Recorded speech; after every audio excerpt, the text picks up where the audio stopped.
Bismillahirrahmanirrahim. Assalamu alaikum. Dear students, this is the 10th lecture and basically the 10th lab of CS351 lab, Introduction to AI lab. In this lab, we'll basically discuss unsupervised learning, and in that we'll be specifically discussing hierarchical clustering. The contents are made by Dr. Sajid Anwar from Ghulam Isa Khan Institute of Engineering Sciences and Technology. So, starting off with what we are going to learn in this session. So the objective of this session is to introduce students to clustering, especially hierarchical clustering and its types, and find the implementation of hierarchical clustering in MATLAB or in Python. After successfully completing this lab, the student will be able to explain the basics of hierarchical clustering and apply and implement solutions for clustering problems using hierarchical clustering. You'll probably require a computer that has a Python or MATLAB software installed. Okay, so what is hierarchical clustering? Hierarchical clustering is one of the most popular clustering techniques in machine learning. Before we try to understand the concept of the hierarchical clustering technique, let us talk about what is clustering and where it is used. Clustering is one of the most common exploratory data analysis technique used to get an intuition about the structure of the data. It can be defined as the task of identifying subgroups in the data such that the data points in the same subgroup cluster are very similar while data points in different clusters are very different. In other words, we try to find homogeneous subgroups within the data such that data points in each cluster are as similar as possible according to a similarity measure such as Euclidean based distance or correlation based distance. The decision of which similarity measure to use is application specific.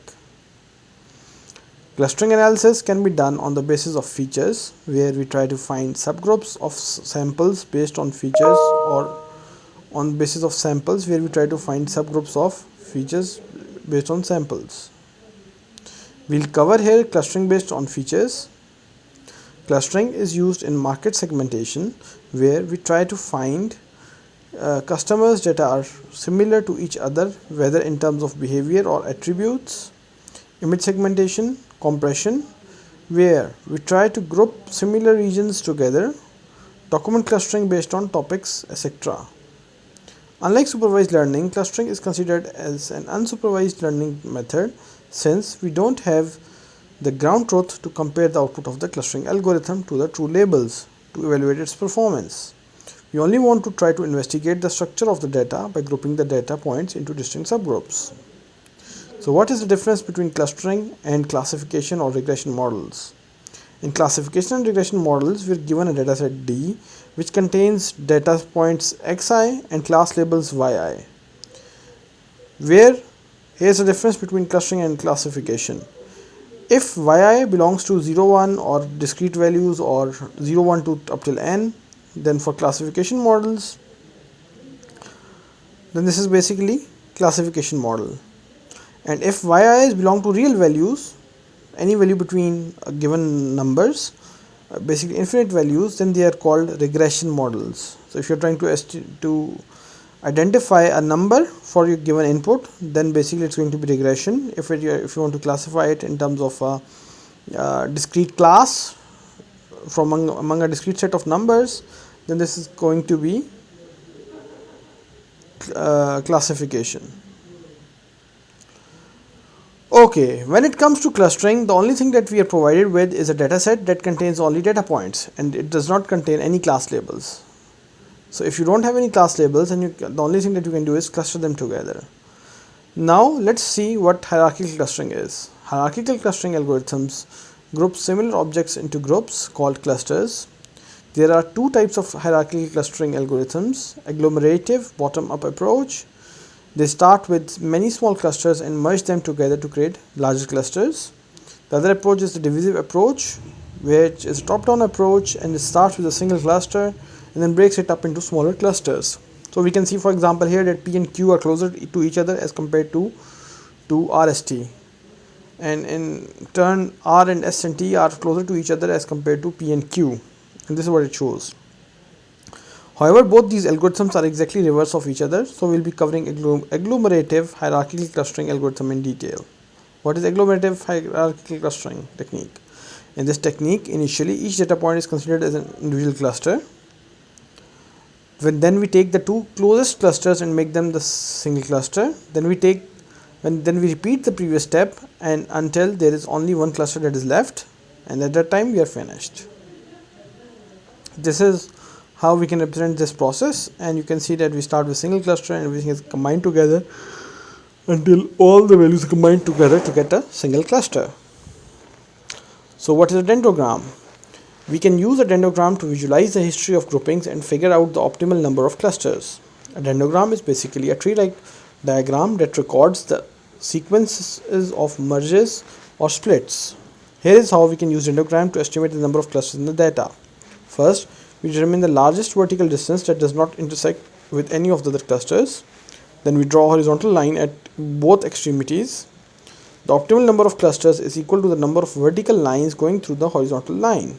For example, in the following figure, the best choice for number of clusters would be 4, since 4 lines are going through these 2 points. Another very important thing is the linkage criteria. The linkage criteria refers to how the distance between clusters is calculated. Similar to gradient descent, you can tweak the definition of closest clusters to get drastically different results. We take the 2 closest clusters and make them one cluster. For example, here we see single linkage, average linkage, complete linkage and odd linkage algorithms. And you can see how each algorithm classifies differently with respect to the input. In case of single linkage, the distance between 2 clusters is the shortest distance between 2 points in each cluster. In simple words, we pick the 2 closest points such that one point lies in cluster 1 and other point lies in cluster 2, and take their similarity and declare it as similarity between 2 clusters. On the other hand, the complete linkage is basically the distance between 2 clusters is the longest distance between 2 points in each cluster. In simple words, pick the 2 furthest points such that one point lies in cluster 1 and the other point lies in cluster 2, and take the similarity and declare it as the similarity between 2 clusters. Similarly, we have got average linkage, which is the distance between clusters is the average distance between each point in each cluster to every point in every other cluster. In simple words, take all the pairs of points and compute their similarities and calculate the average of the similarities. As you can see it graphically, that thing is also mentioned here. So let's take an example in Python and let's take a look at a concrete example of how we could go about labeling data using hierarchical agglomerative clustering. We first import pandas, numpy, and from matplotlib we import pyplot, and from sklearn.cluster we import agglomerative clustering. From scipy.cluster.hierarchy we import the whole stuff. Then we use the CSV file called data.csv that contains a list of customers with their gender, age, annual income and spending score, and the first 10 entries are shown here. To display our data on a graph at a later point, we can only take 2 variables, annual income and spending score. So here is how those 2 values are taken. Looking at the dendogram, the highest vertical distance that doesn't intersect with any clusters is the middle green one. Given that 5 vertical lines cross the thresh field, the optimal number of clusters is 5. And this is how it's done. We create an instance of agglomerative clustering using the Euclidean distance as a measure of distance between points and average linkage to calculate the proximity of clusters. The labels property returns an array of integers where the values correspond to the distinct categories. We can use as shorthand notation to display all the samples belonging to a category as a specific color. And that's it for this lecture.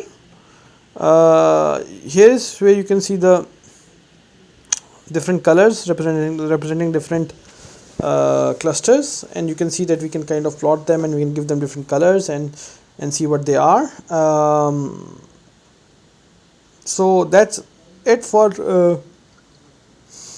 unsupervised learning and hierarchical algorithm. In the next lecture we are going to talk about k-means clustering, another clustering from the same class. Thank you very much.